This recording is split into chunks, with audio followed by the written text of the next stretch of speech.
In 1592, Toyotomi Hideyoshi, the unifier of Japan, launched one of the largest invasion forces in pre-modern history. More than 158,000 battle-hardened samurai, veterans of a century of constant warfare, were unleashed upon the kingdom of Joseon, modern-day Korea. The operation was a logistical undertaking that dwarfed its contemporary, the famed Spanish Armada. Within 20 days, the capital of Hanseong, modern Seoul, had fallen. The Japanese advance seemed unstoppable, a foregone conclusion, yet this entire colossal enterprise was doomed to fail. This invincible army would be broken not by a superior force of arms on land, but by something its commanders had fatally overlooked: the sea. The samurai would starve on the very shores they had conquered. How could a campaign of such scale, led by Japan's most brilliant minds, collapse so completely? The answer is not a story of battlefield glory, but of catastrophic strategic failure.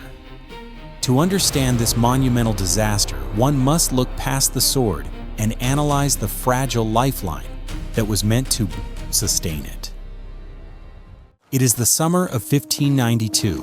The Japanese 1st and 2nd Divisions, led by Konishi Yukinaga and the fearsome Kato Kiyomasa, have smashed their way through the Korean peninsula in a terrifying display of military prowess. They have taken the capital and are now deep in the north, at the gates of Pyongyang, poised to strike at Ming China itself. Their Ashigaru infantry, armed with the revolutionary Teppo arquebus, have shattered every army the Joseon dynasty has thrown at them. Their commanders, flush with victory, are arrogant, impatient. They wait. They wait for the endless train of supply barges that are meant to follow their conquest. Barges laden with rice to feed their massive army, with powder and shot to fuel their firearms, and with the reinforcements needed for the final push into the continent. But the ships do not arrive. Couriers sent south vanish. The vast stores of grain captured in the capital are dwindling. The relentless pace of their advance, their greatest asset, has now become their greatest liability. They have outrun their logistics.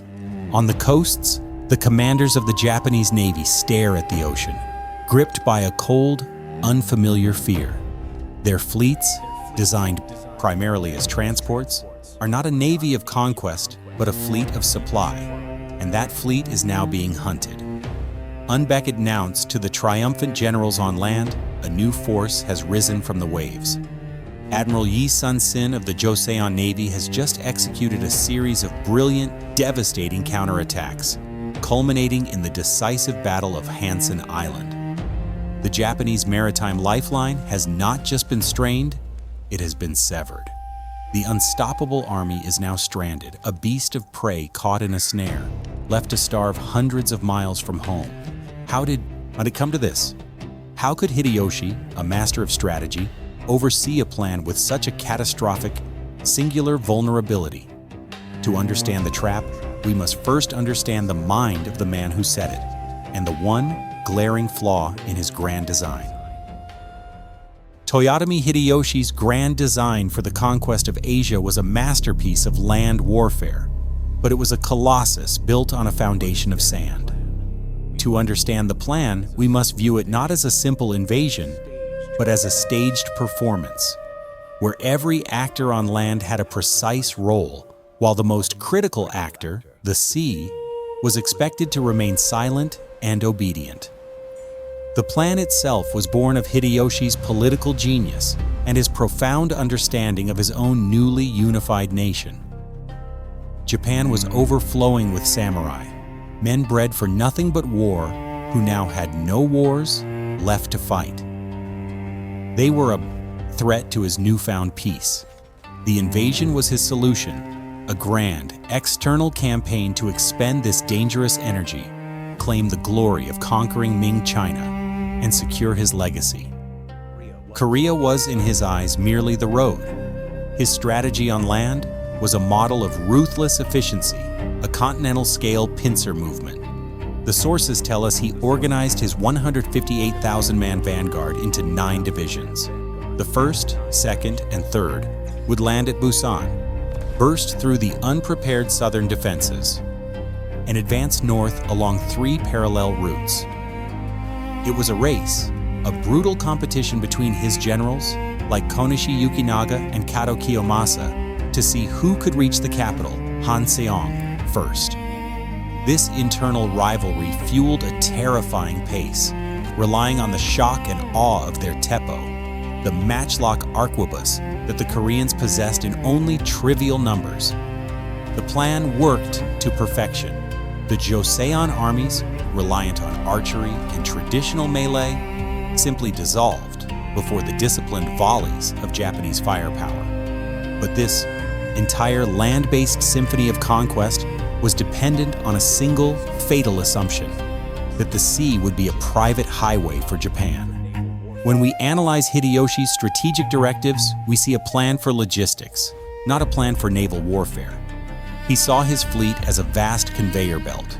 Ships would ferry his divisions across the Tsushima Strait, then simply turn around, fetch more supplies and men, and sail up Korea's western coast to rendezvous with the advancing armies, using the rivers as arteries to pump sustenance deep into the peninsula. This was his critical error, born from his own experience. Hideyoshi was a master of the land. He understood castles, terrain, and the psychology of a siege. He had never fought a true naval war. His admirals were land-based daimyo, feudal lords, given command of fleets, not seasoned maritime strategists. Their ships, the Itakabune and Sekibune, reflected this. They were large, boxy transports, floating castles with minimal cannon, designed for one purpose: to close with an enemy ship, board it, and allow the samurai on board to win the day in hand-to-hand combat. Hideyoshi had planned a land war to be fought on water. He had no concept of a navy as a strategic weapon in itself, an arm capable of denying territory and strangling an army from afar. He was about to receive the most brutal education of his life. The fatal flaw in Hideyoshi's grand design was about to be torn open by one man, Admiral Yi Sun-sin. He was everything his Japanese counterparts were not: a true maritime strategist, a brilliant tactician, and an innovator. And he possessed a weapon the Japanese could not counter: the Panoxion. This was not a transport, but a true battleship, a sturdy, oar and sail-powered vessel with a high, flat-topped deck that functioned as a stable, elevated fortress for his cannons. And with it, he had his ironclad vanguard, the legendary Gyeobuxion, or turtle ship, a psychological terror and a revolutionary assault craft. In July 1592, the Japanese admirals, desperate to open the western sea route to their starving armies, assembled a massive combined fleet. One of its most aggressive commanders, Wakisaka Yasuharu, moved his 73 ships to the Strait of Gyeoneryang, a narrow, treacherous channel, intent on finding and destroying Yi. He was arrogant, confident in his numbers, and the proven battlefield prowess of the samurai he carried. He was about to enter a predator's trap. Yi Sun-sin, now commanding the combined Joseon fleet, knew he could not fight in that narrow strait where Japanese boarding tactics might prevail. He had to choose his own killing ground. On the morning of August 14th, Yi dispatched a small detachment of 6 Panoxion ships as bait. They sailed into the strait, engaged the Japanese, and then, as if terrified, broke and fled into the open sea. Wakisaka, smelling blood, gave the order to pursue. His entire fleet of 73 vessels, a chaotic scramble of large Itakabune and smaller Sekibune, surged into the open waters off Hansan Island, racing to catch the seemingly crippled Korean ships. They sailed directly into the jaws of the dragon. As the last Japanese ship cleared the strait, Yi Sun-sin gave his order. His main fleet, which had been hiding, pivoted, sweeping forward in a vast U-shaped crescent. This was the Hagik Jin, the crane wing formation. The Japanese vanguard, overextended and disorganized, suddenly found itself enveloped on three sides. Before the Japanese commanders could even comprehend the geometry of the trap, the air exploded. Yi's Panoxion ships, stable and perfectly positioned, unleashed a coordinated, devastating broadside. Unlike the Japanese, who relied on a few small-caliber cannons and their Teppo muskets, the Koreans fielded multiple heavy-caliber Heaven, Earth, and Black cannons, which fired heavy iron shot and massive arrow-like projectiles. The effect was catastrophic.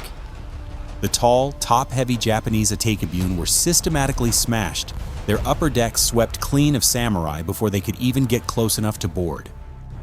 Then, the turtle ships plunged into the heart of the Japanese line. Arrows and musket balls glanced harmlessly off their spiked, iron-plated roofs. From cannon ports on every side, they spewed fire and iron, blasting the Japanese transports at point-blank range, ramming and shattering their hulls. For the Japanese, it was a vision of hell. Their primary tactic? Boarding was rendered impossible. Their muskets were outranged by the Korean cannons, and their ships were being methodically annihilated. The crane's wings folded inward, tightening the net. The battle became a massacre. Of Wakisaka's 73 ships, 47 were sunk and 12 were captured. Thousands of Japan's best warriors drowned. Wakisaka Yasuharu himself, his flagship destroyed, was forced to flee, humiliated, to a nearby island.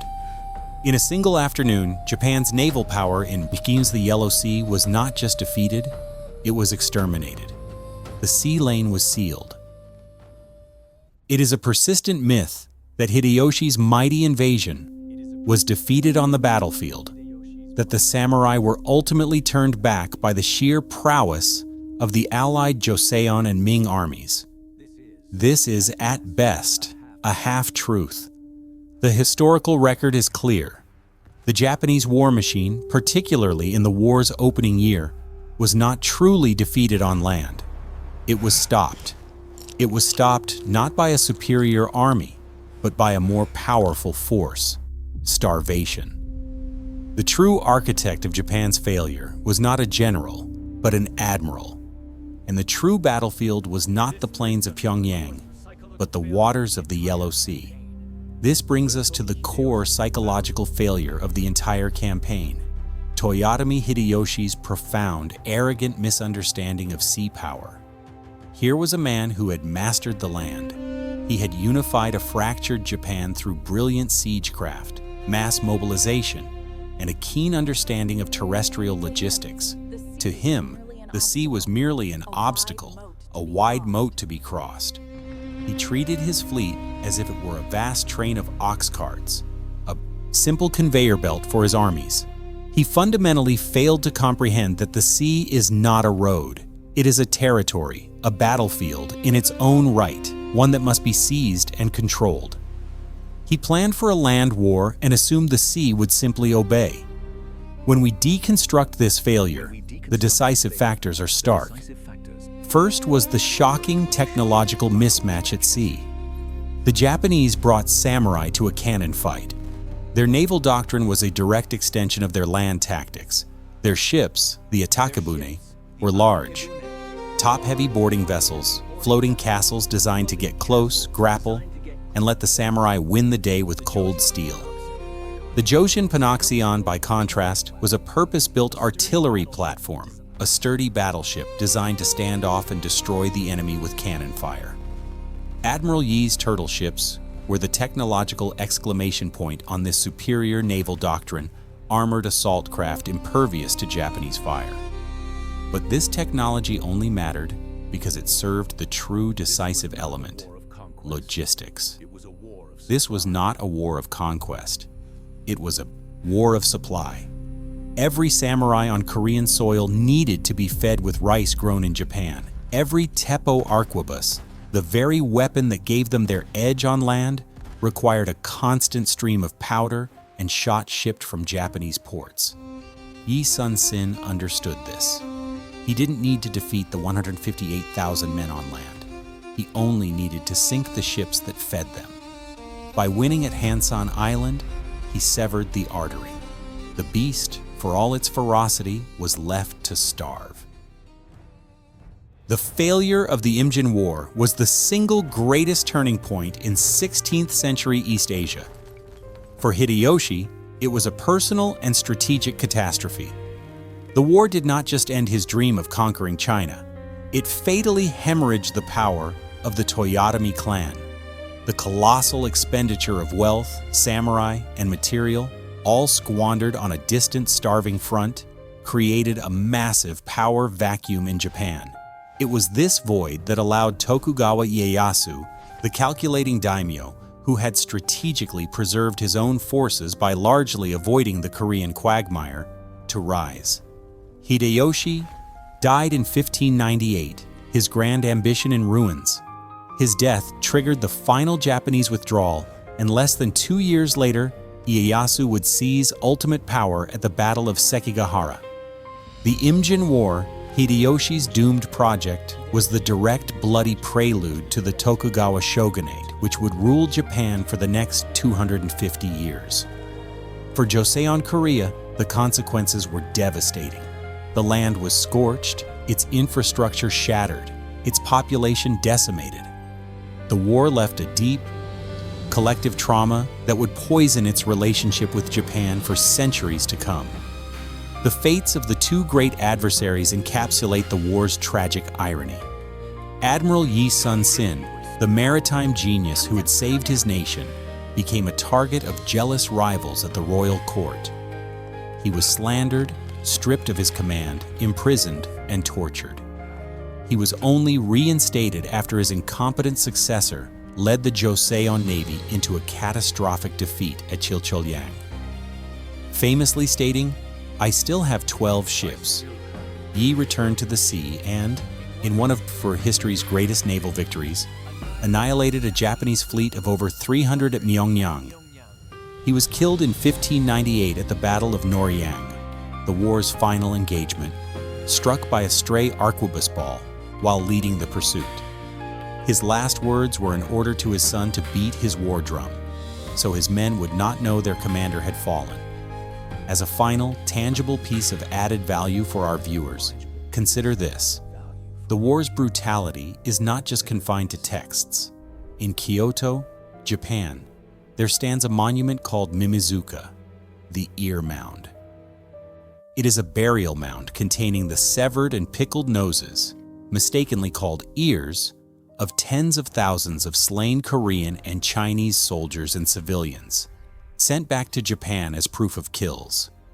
It is a chilling physical reminder that this war of grand strategy ultimately devolved into a horrific slaughter, a logistical nightmare paid for in blood.